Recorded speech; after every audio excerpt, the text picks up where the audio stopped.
मैं दुनिया भुला दूंगा तेरी चाहत में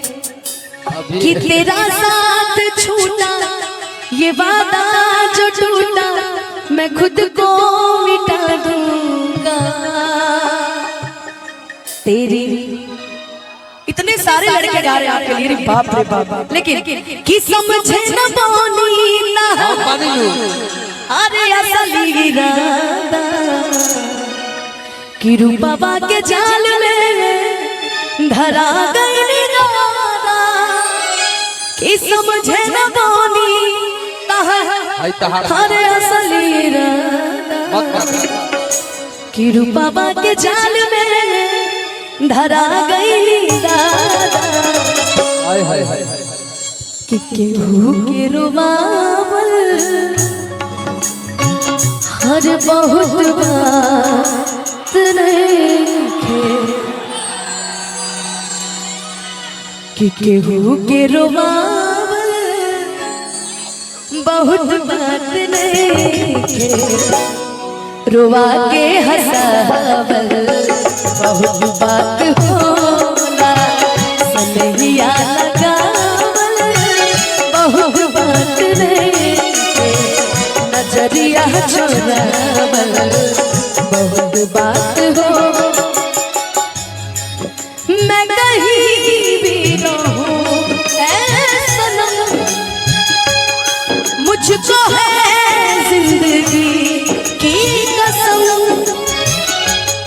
फासले आते जाते रहे प्यार ले कि नहीं होगा तुम।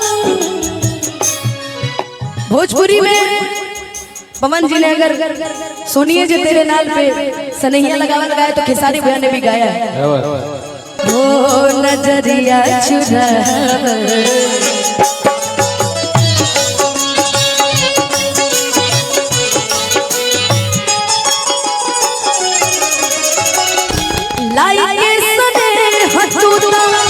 चली गई जब से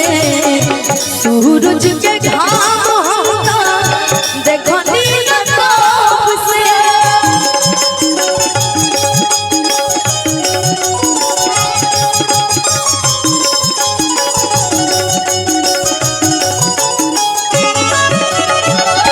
लाइए सने हटूटा चली गरिया आप भी रो रही थी क्या भाइयों? देखिए भी रो रही है कि अब हमारा पना तहारा प्यार यावता केहू कमी पूरा करा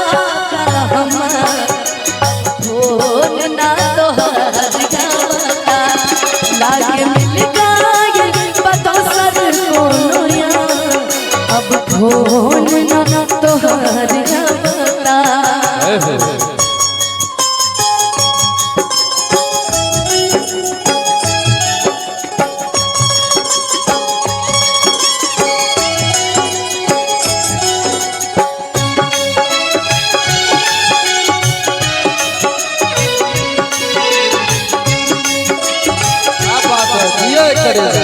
भैया अगर मुझे अगर इस गाने के बीच में अगर कोई लाइन जोड़नी रहे ना तो मुझे लगता मैं वही लाइन जोड़ूंगी। फरियाद क्या करें हम किसे दास्तां सुनाए फरियाद क्या करें हम किसे दास्तां सुनाए हम दिल से जिसे चाहे उसे कैसे भूल जाए हम दिल से जिसे चाहे उसे कैसे भूल जाए नजरिया चुरा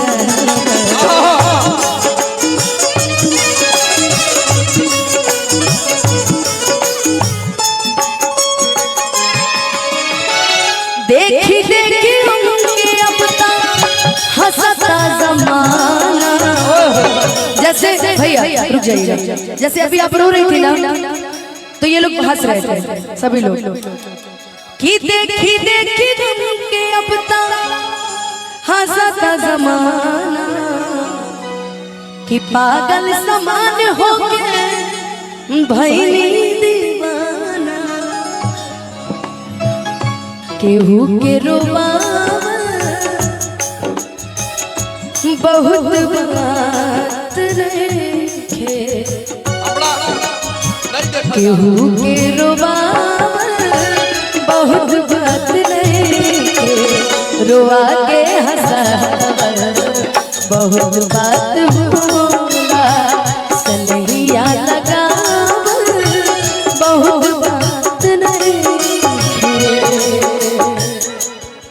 नजरिया चुरावा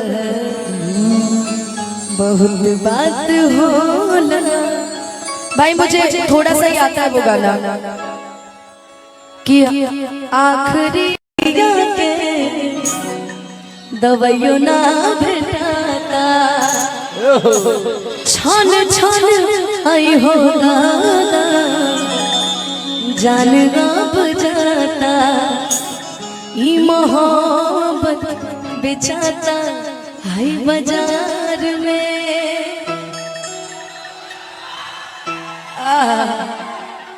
बाप रे बाप,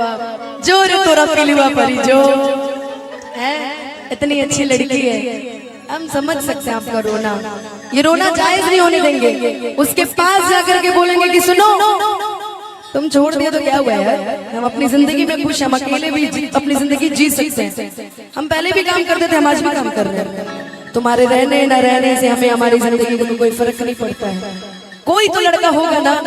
जो आपके लिए गाएगा।